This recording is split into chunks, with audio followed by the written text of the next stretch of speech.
Como dije al final de la clase anterior, si me voy a hacer la pausa,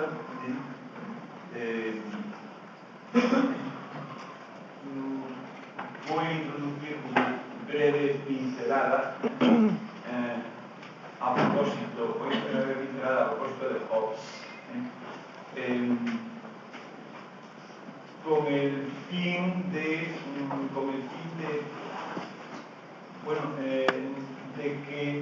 que se perciba más claramente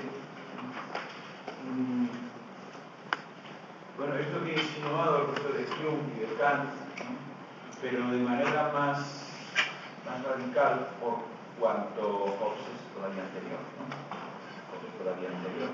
Hobbes es un contemporáneo de Descartes, por lo tanto ahora aquí sí que estamos en los albores de la modernidad, que se perciba que incluso en un momento como es ese, en el que todavía es pensable en el contexto empírico que a alguien se le ocurra hablar, por ejemplo, de eso de universal alienabilidad de las cosas, de lo que hablábamos antes, de la mercancía en que lo hemos introducido en la parte de todo el curso hasta aquí. No es que para que uno hable de una cosa, esa cosa tenga que estar empíricamente ahí, o sea, no, de hecho, pues mercancía no es ningún concepto que pueda en algún momento estar empíricamente ahí, puesto que ya hemos asumido que no es que de hecho en algún momento X y o Z se cambia absolutamente todo por absolutamente todo, sino que son otras cosas, lo que digamos la realidad de ese concepto, aunque el concepto sea efectivamente una cambiabilidad universal, no es una cuestión de que tenga que estar empíricamente ahí, pero de todos modos sí que se necesitan algunos puntos de apoyo comunicativos, para poder hablar de algo, para poder sentar un concepto que por supuesto va mucho más allá de esos puntos de apoyo, pero que no se podría quizá de facto formular si no se tuviese algo a lo que agarrarse como ilustración, como rampa de lanzamiento en alrededor, Entonces, incluso en momentos en los que, la cosa no se puede formular en esos términos, de mercancía, etcétera, sin embargo, en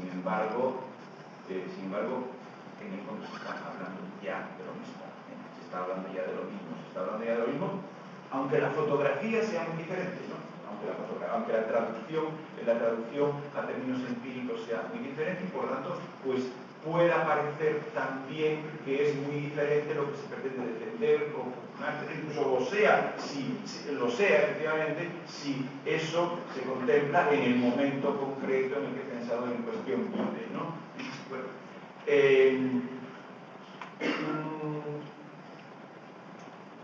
estamos hablando, en efecto, no lo perdáis de vista, pero pasamos ahora a hablar, no lo perdáis de vista, de, por así decir, son 2 siglos antes de por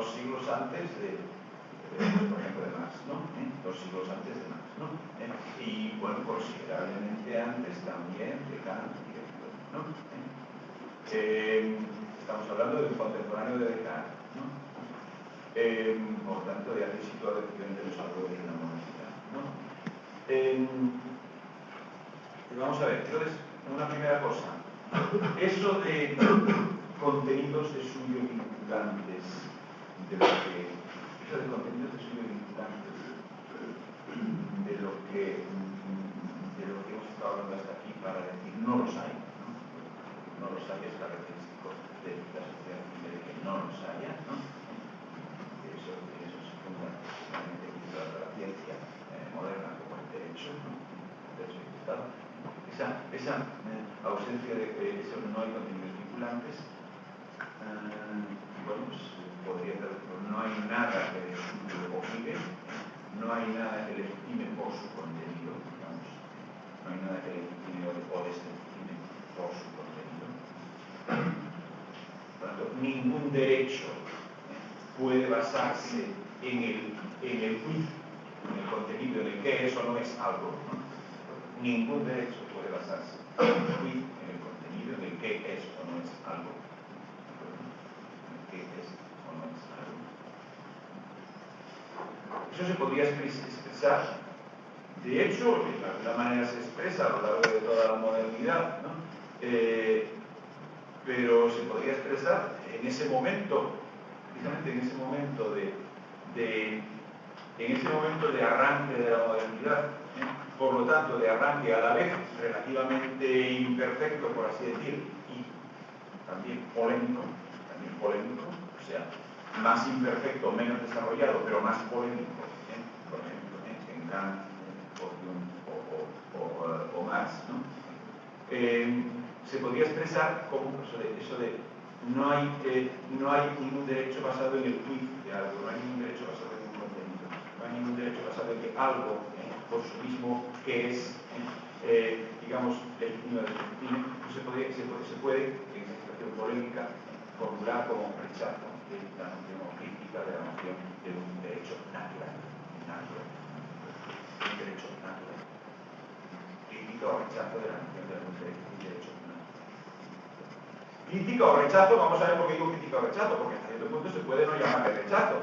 Se puede no llamar rechazo, lo que pasa es que hay que discernir qué es lo que pasa entonces. Si queremos tomar en serio derecho natural o derecho que arranca de la naturaleza misma de las cosas, lo que eso querría decir, ¿no? Si queremos tomar en serio esa noción, ¿qué pasa con esa noción? ¿No? Entonces, no es necesariamente, o sea, yo digo crítica o de rechazo o crítica, bueno, porque también se puede decir, bueno, no exactamente rechazo, pero vamos a ver qué puede querer decir eso, ¿no? ¿Qué puede querer decir eso? Y a lo mejor resulta que lo que eso realmente pueda querer decir no sirve para nada a la hora de una concepto de derecho, ¿no? O concepto de Estado o concepto de ciencia, ¿no? Porque vamos a ver, si asumimos qué quiere decir derecho, ¿qué querría decir derecho natural? ¿Qué querría decir derecho natural? Bueno, desde el significado de las palabras posible en la modernidad, ¿no? ¿Qué quería decir?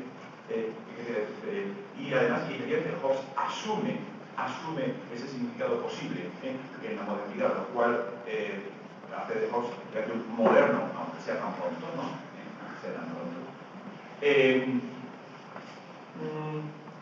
¿Qué quiere decir natural? ¿Qué quiere decir la naturaleza? ¿Qué quiere decir natural? El derecho tendrá que ver algo así como tendrá que ver, no han aparecido ni Hume ni Kant, más derecho tendrá algo que ver con legitimar o deslegitimar, ¿no? Derecho tendrá algo que ver con legitimar o deslegitimar. ¿Y natural qué quiere decir? ¿Qué es natural? Bueno, natural quiere decir referente a qué son o qué no son las cosas. La naturaleza de una cosa es el qué es, y por tanto el qué no es esa cosa. El qué es y el qué no es esa cosa. Por lo tanto, efectivamente, el derecho natural querría decir derecho, o sea, legitimación o deslegitimación, es cierto hacer o no hacer, que se seguiría del qué es o qué no es cierta cosa. Del qué es o qué no es cierta cosa. Por lo tanto, sí tendría algo que ver con eso que vemos que la modernidad rechazará, con eso que hemos visto que la modernidad rechazará, de un conocimiento o de conocimientos derivar la legitimación o deslegitimación de una ley, ¿no? Derivar la legitimación o deslegitimación de un hacer con otro. O sea, la noción misma del derecho natural parece evidente que tendría que ver con eso.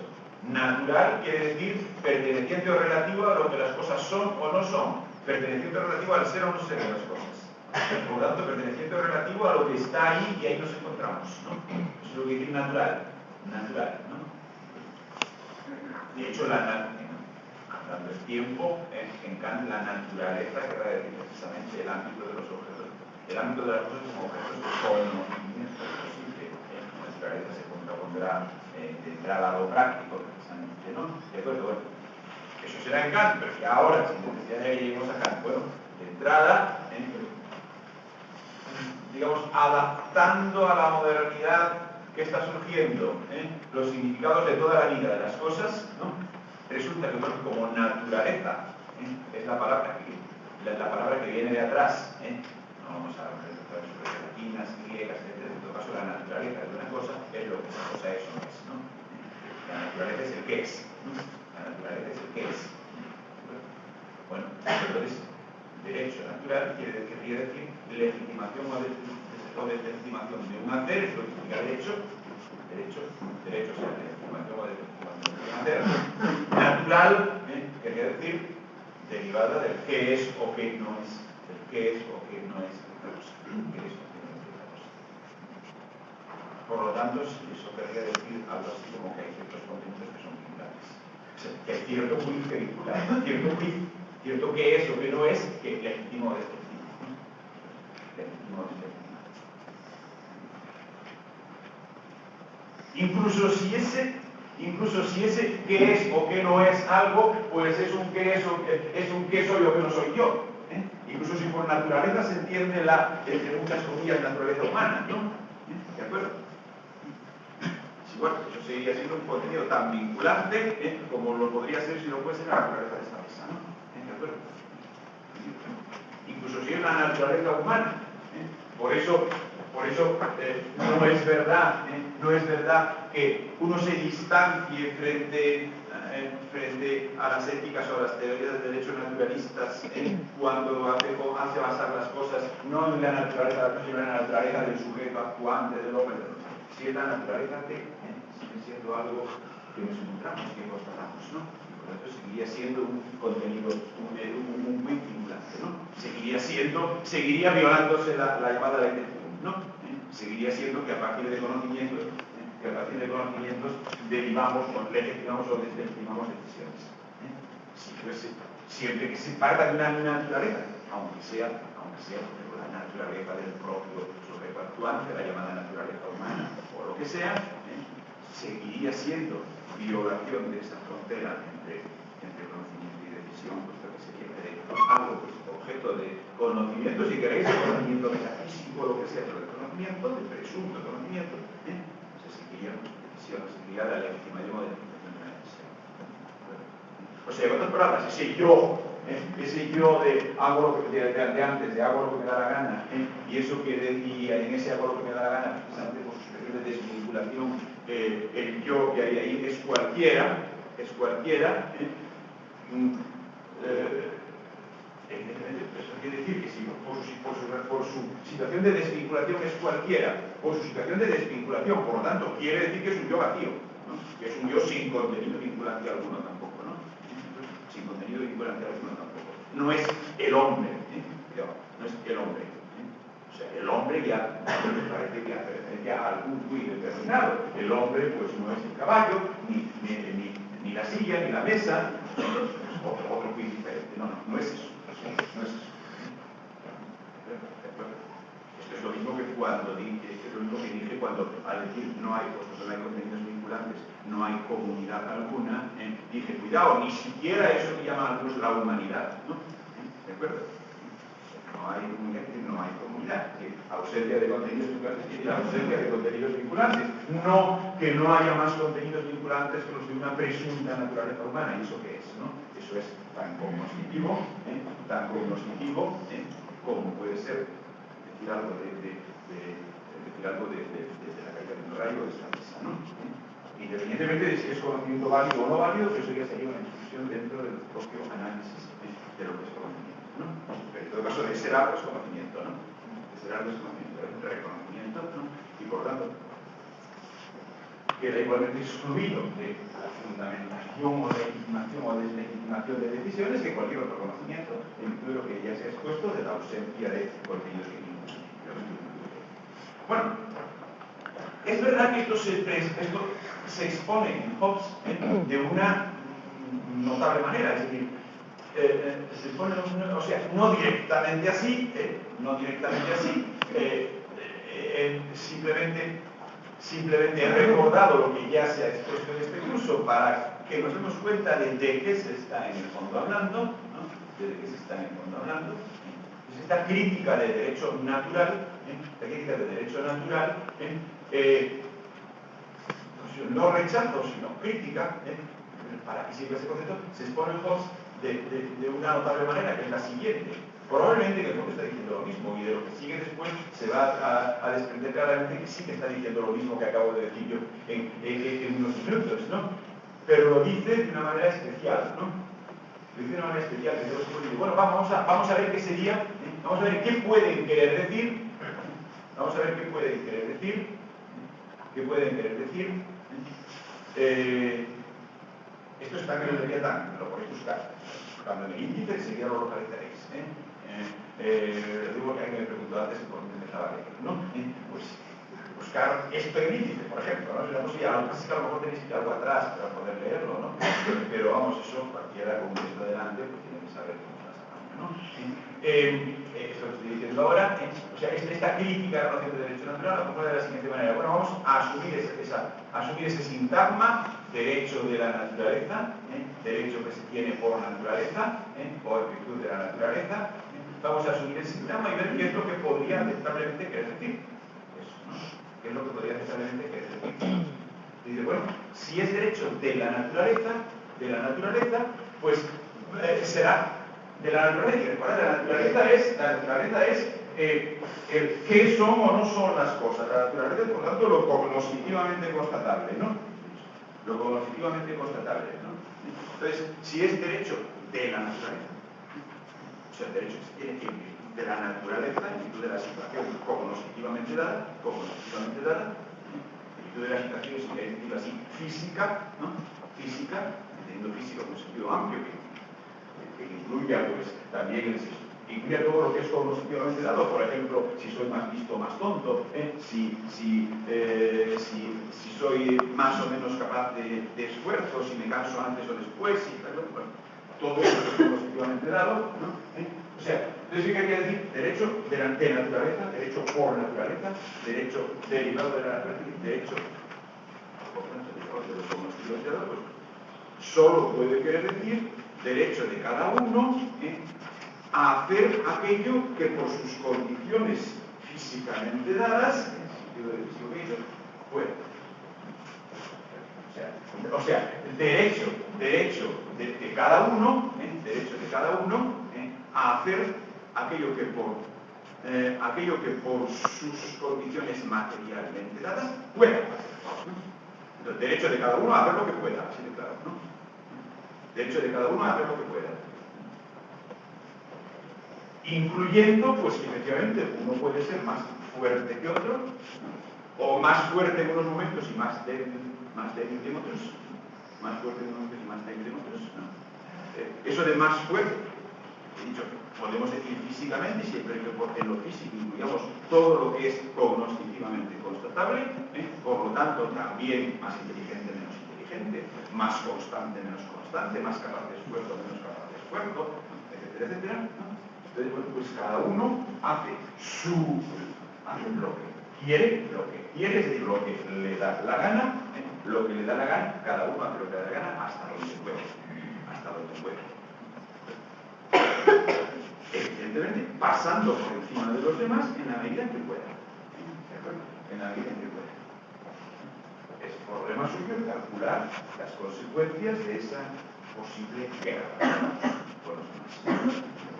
Es problema suyo calcular las consecuencias, como en esto de lo que cada uno es, incluye también si es más listo o más tonto, más inteligente o menos inteligente, pero también cada uno sabrá calcular las consecuencias de ese eventualmente imponerse a los demás, con el riesgo naturalmente de que sean los demás los que se impongan a él. No, cada uno, yo sé que en las capacidades de cada uno entra también esa capacidad de cada uno, ¿no? Entra también esa capacidad. Si estoy metiendo la pata o no estoy metiendo la pata al entrar en esa pelea con fulanito que a lo mejor no. ¿De acuerdo? Bien, pero por eso, si algo significa derecho natural, si algo significa derecho de naturaleza, como naturaleza quiere decir simplemente lo materialmente constatable, físicamente constatable, en un sentido amplísimo de material y de físico, es decir, como cognoscitivamente constatable, eso quiere decir que el derecho de la naturaleza se entiende el derecho a hacer. El derecho mío a hacer sencillamente aquello que físicamente pueda. Aquello que físicamente pueda. ¿No? El derecho de la naturaleza no puede predecir nada más que eso.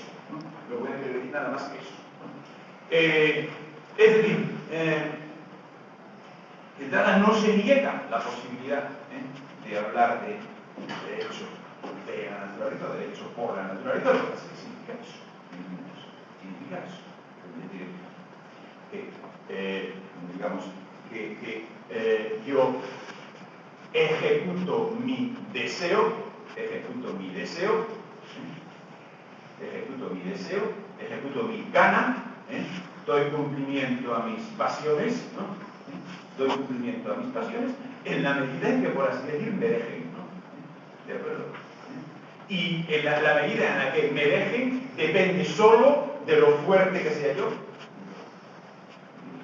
Depende solo de lo fuerte que sea yo. Incluyendo en fuerte todo, naturalmente. Todo lo que estamos llamando físico, pero que no es lo físico, y ya hemos empleado muchas veces a lo largo de este curso la palabra físico en su sentido, ¿no? O sea, de lo constatable, ¿no? Incluyendo por tanto en físico el que es más o menos inteligente, incluso más o menos guapo, ¿no? Más o menos capaz de esfuerzo, más o menos sacrificado, más o menos, etcétera, ¿no? Todo eso. Hace lo que quiera, lo que desee, da rienda suelta a sus deseos, a sus pasiones en la medida. ¿No? Bien, por lo tanto, uno decide, es más, incluso, ya se ha aclarado hace un momento, incluso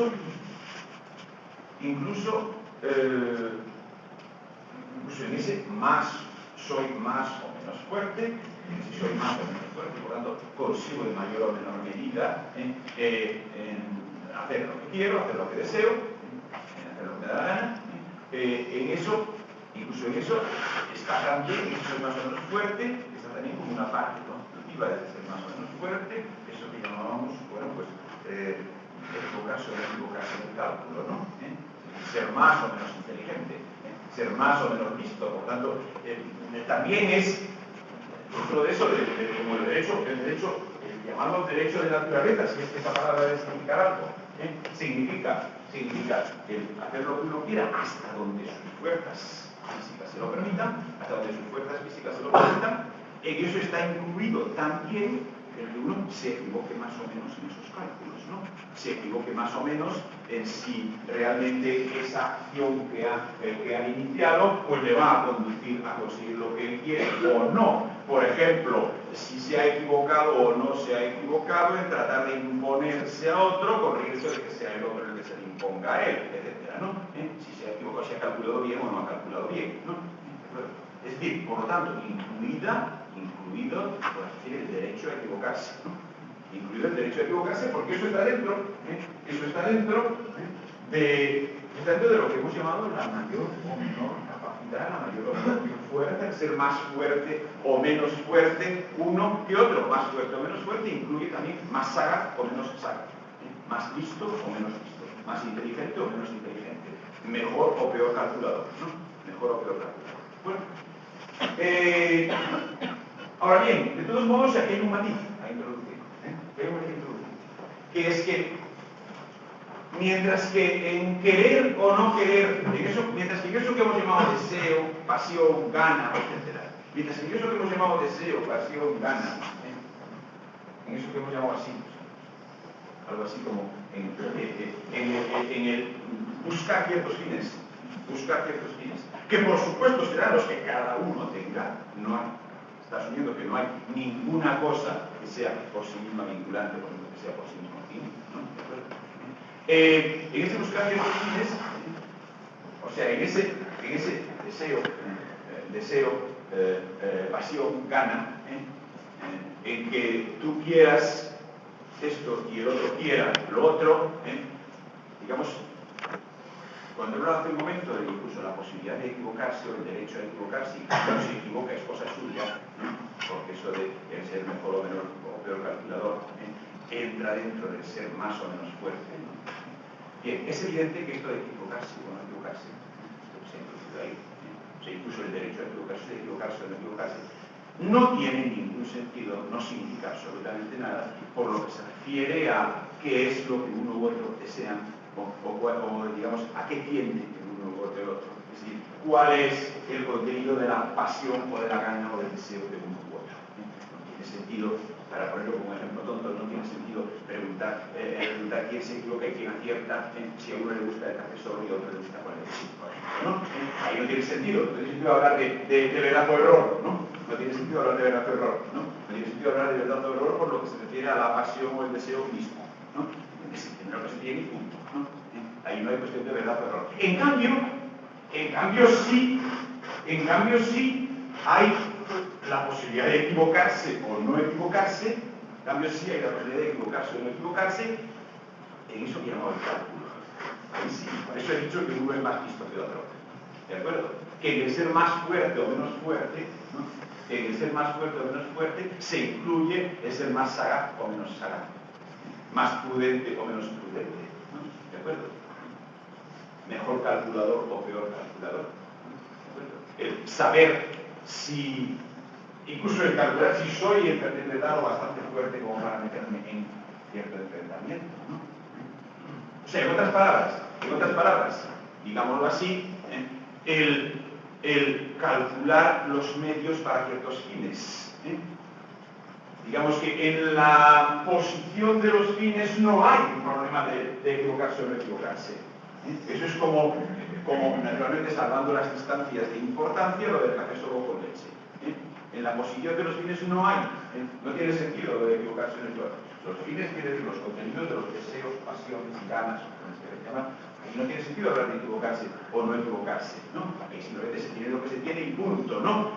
No tiene sentido hablar de equivocarse o no equivocarse precisamente porque no hay cosas que sean de suyo dignas de ser queridas o no dignas de ser queridas, porque no hay contenidos vinculantes. ¿De acuerdo? Por tanto, ahí yo quiero esto y el otro quiere aquello otro, no hay cuestión de quién está equivocado y quién no, ¿no? ¿De acuerdo? Hay una cuestión de equivocarse o no equivocarse, pero sí la hay, evidentemente, en el cálculo de medios para conseguir esos fines, ¿no? O sea, ahí sí que hay, bueno, la prueba es que a lo mejor uno lo consigue y otro no lo consigue. Claro, o sea, yo puedo querer algo, de me equivoco o no me equivoco, lo que pasa es que además voy a tratar de conseguirlo, ¿no? Voy a tratar de conseguirlo y ahí tengo que calcular cuáles son mis fuerzas y cómo las empleo, ¿no? O sea, en que para conseguir tal fin sea este o aquel el camino adecuado, en que lo pueda conseguir de esta manera, ahí sí que hay la posibilidad de equivocarse, ¿no? Ahí sí que tiene algún sentido, el uno acierta y otro se equivoca. Puedo acertar o equivocarme. No puedo acertar o equivocarme en quiero tal cosa, ¿no? No he entendido, no se trata de decir quiero tal cosa, sino de querer, efectivamente, ¿no? Está claro, O sea, normalmente la gente no quiere lo que dice que quiere, ¿no? Aquí no sé, normalmente la gente no quiere lo que dice que quiere, entre otras cosas porque el decir algo forma parte de esos medios y de esos cálculos y de esas estrategias para, ¿no? ¿De acuerdo? O sea, es decir, que no se está hablando cuando digo quiero esto, no me estoy diciendo digo que quiero esto. El decir o no decir forma parte de la estrategia esa de medios para alcanzar los fines que quiero, ¿no? Se está hablando de los fines que quiero, A veces incluso forma parte de la estrategia el engañarse a uno mismo, ¿no? El decirse a sí mismo que uno quiere A, otro que en fondo quieres B, ¿no? ¿De acuerdo?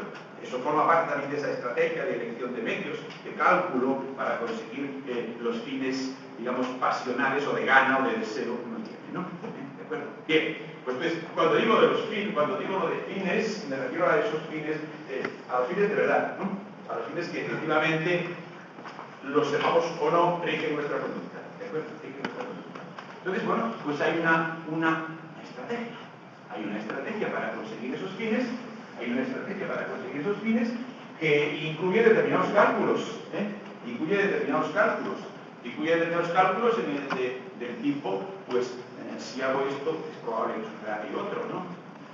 Hay una estrategia que incluye determinados cálculos. Y en esos cálculos sí que ahí uno es precisamente hemos admitido que la mayor o menor fuerza de uno o de otro se incluye que uno puede ser más listo que otro, ¿no? Lo cual quiere decir que en esos cálculos sí que hay una posibilidad de acertar o equivocarse. Sí que hay una posibilidad de acertar o equivocarse. Bueno, ¿por qué hay una posibilidad de acertar o equivocarse? Pues precisamente porque esos cálculos sí que son conocimiento. Esos cálculos sí que son conocimiento. ¿Está claro? Estos cálculos no son conducta, son conocimiento. Son conocimiento. Volvamos por un momento, casualmente puede valernos aquí el ejemplo tonto de antes de la pausa. El ejemplo tonto de antes de la pausa, aquel de yo me aparto porque viene un coche, ¿no? A ver, ahí es decisión, o sea, en los términos de Hobbes, deseo, pasión, ¿no? Deseo, pasión, es decisión el que yo no quiera morir, que quiera seguir viviendo, ¿no? O el que sí quiera morir, pero vamos, es decisión eso, ¿no? O sea, es decisión, o sea, es pasión en el sentido de Hobbes, aquello que llamaba en la clase anterior, o sea, desde la pausa, la premisa implícita, esa que no se formula, ¿no? ¿De acuerdo? Cuando dice, me aparto porque viene un coche a más de 100 por hora, ¿no? Me aparto porque viene un coche a mucha velocidad, decía, parece que hay un conocimiento y una decisión, y no es verdad, no es verdad, porque si hay decisión, o sea, movimiento, o sea, conducta en la conclusión, es porque la hay en una premisa que no se formula por las razones que sean, pero sin la cual el razonamiento no sería posible, o sea, no sería válido, que es lo de que no me quiero morir, o quiero seguir viviendo, o sí quiero morirme, pero no de esa manera tan desagradable. Bien, entonces, ahí lo que es deseo, pasión, etcétera, es el no quiero morirme o el quiero seguir viviendo, ¿no? En cambio, lo que es, o sea, la otra premisa y la relación de la otra premisa con la conclusión, eso sí que es conocimiento. Es conocimiento que si viene un coche a más de 100 por hora y no te apartas, lo más probable es que no sobrevivas. Eso es conocimiento. Eso es conocimiento. ¿Está claro? Eso es conocimiento. Si en cambio no es conocimiento, sino decisión, el que quiera sobrevivir. ¿Está claro? El que quiera sobrevivir. Entonces decíamos, no solamente soy yo quien tiene o no tiene determinados deseos, pasiones, ¿no? Sino que también soy yo quien elige los medios y las maneras, ¿no? ¿De acuerdo? Quien elige los medios y las maneras, quien elige las estrategias, ¿de acuerdo? Lo que pasa es que en estos segundos sí tiene sentido el equivocarse o no equivocarse, sí tiene sentido la noción de equivocarse o no equivocarse, porque estos segundos es conocimiento. Estos segundos es conocimiento. O sea, el que determinada estrategia efectivamente conduzca a tal fin o no conduzca a tal fin, eso no es una cuestión de decisión, es una cuestión de conocimiento. Es una cuestión de conocimiento. O sea, el que en el caso ese del coche que se viene encima, la estrategia que conduzca a sobrevivir sea apartarse, eso es conocimiento. Eso es conocimiento. Eso es conocimiento, por lo tanto ahí podemos decir eso es verdad. Es verdad, y lo contrario es error, ¿no? Podemos hablar de verdad y error, de equivocarse y no equivocarse, de no equivocarse y equivocarse. No, hay que ser muy tonto para equivocarse en ese ejemplo concreto que he dicho, ¿no? O sea, no sé si hay alguien que no sepa que si viene un coche a esa velocidad encima y no se aparta, lo más probable es que no sobreviva. Pero bueno, en cualquier caso, haya o no haya alguien tan tonto como para equivocarse ahí, en todo caso eso es una cuestión de verdad o error, ¿no? Pero ahí sí que hay un equivocarse o no equivocarse. Pero fijaros bien, solamente hay un equivocarse o no equivocarse en aquella parte del artilugio que tiene el carácter de conocimiento. Que tiene el carácter de conocimiento, no en la que tiene el carácter de, bueno, hemos dicho antes conducta o decisión, Hobbes dice pasión o deseo, ¿no? Hobbes dice pasión o deseo, ¿no?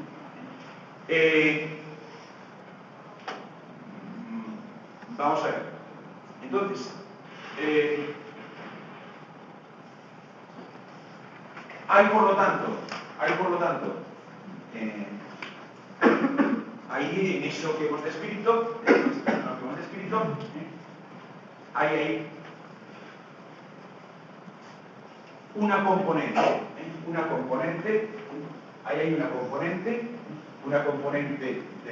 de la conducta, que no es conducta, es conocimiento. Se supone que esa componente de la conducta es, al menos dentro de la conducta, una componente subordinada, puesto que simplemente es la capacidad de elegir medios para los fines, ¿no? ¿De acuerdo? Se supone que es una componente subordinada. ¿Está claro? Es solo la capacidad de elegir medios para los fines, es solo la capacidad de calcular si para conseguir eso que deseo es o no es buena esta estrategia, ¿no? O cuál es la estrategia buena, teniendo en cuenta las fuerzas que tengo, ¿no? Teniendo en cuenta las fuerzas que tengo. Por lo tanto, se supone que esa componente es subordinada dentro del ámbito conducta. Se supone que es subordinada. Que subordinada es otro que hemos llamado la pasión o el deseo, ¿no? Puesto que es nada más que la posibilidad de calcular estrategias, ¿no? Nada más que la posibilidad de calcular estrategias. No tendría sentido calcular estrategias, si no hubiese fines, ¿no? Si no hubiese cosas deseadas, si no hubiese objetivos que se desean, ¿no? Por lo tanto, se supone que es una componente subordinada.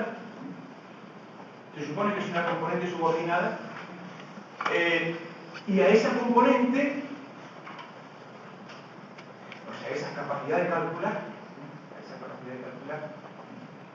que repito, no tendría sentido, o sea, no la habría, porque no tendría lugar,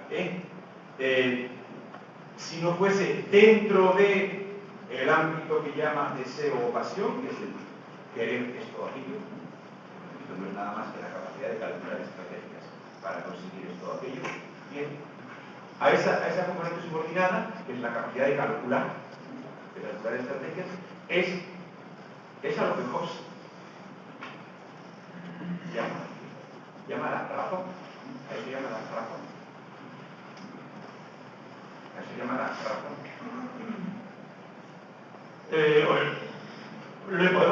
le hemos llamado conocimiento, bueno, es lo mismo, pero a eso le llaman razón. Vamos a ver.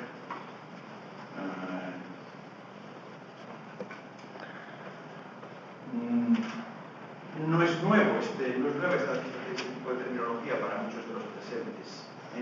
Por ejemplo, los que han estudiado, es una casualidad que Hobbes escriba en inglés, aunque luego se tradujo, que se escribió en inglés, aunque luego más tarde porque Hobbes lo tradujo al latín, ¿no? Pero de entrada lo escribió en inglés, ¿no?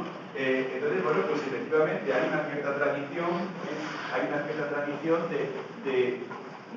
de este uso relativamente restrictivo de la palabra razón para significar solamente aquello que es conocimiento, y han entendido que eso que es conocimiento desempeña una función muy determinada dentro de un fenómeno más amplio, ¿no?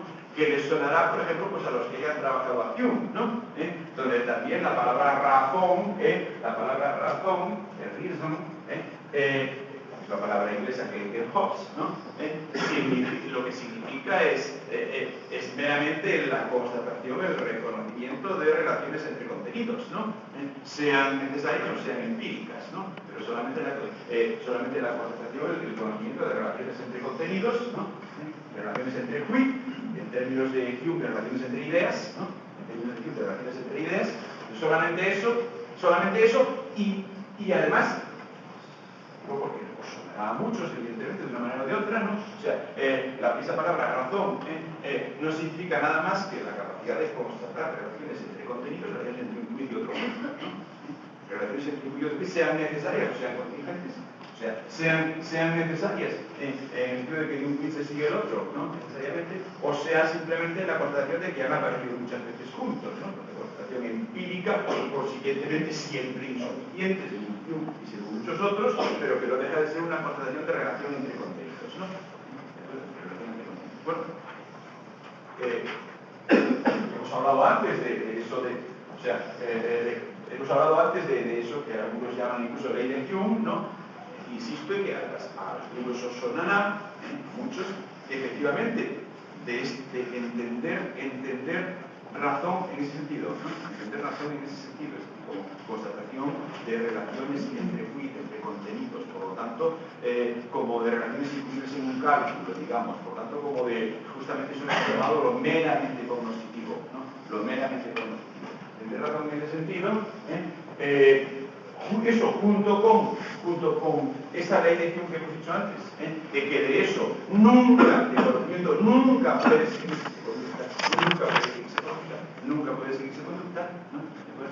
Eso es lo que le hace a Hume, eso es lo que le hará a Hume, lo que le hará a Hume, precisamente asumir la noción de conocimiento, de razón, como algo que ha de ser incluido, ha de desempeñar papel dentro de un contexto más amplio, ¿no? Como algo que ha de desempeñar papel dentro de un contexto más amplio, puesto que justamente de la mera conexión entre un quid y otro quid, de la mera calculabilidad de un quid en función de otro quid, nunca se sigue, como hemos visto en la clase anterior, antes de la pausa, nunca se sigue un ir por aquí o ir por aquí, ¿no? ¿De acuerdo?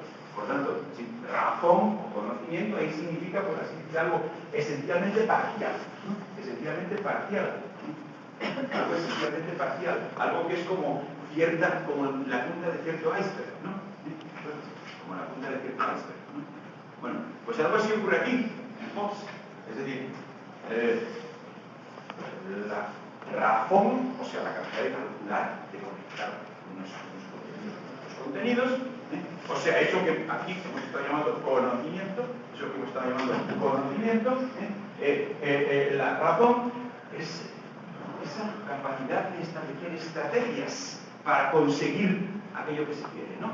La capacidad de establecer estrategias para conseguir aquello que se quiere. Por lo tanto, la capacidad, fijaros bien,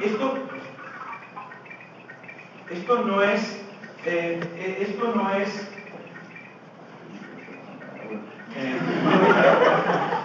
a ver si consigo terminar la siempre pasa algo que el minuto de terminar, y entonces me quedo con la...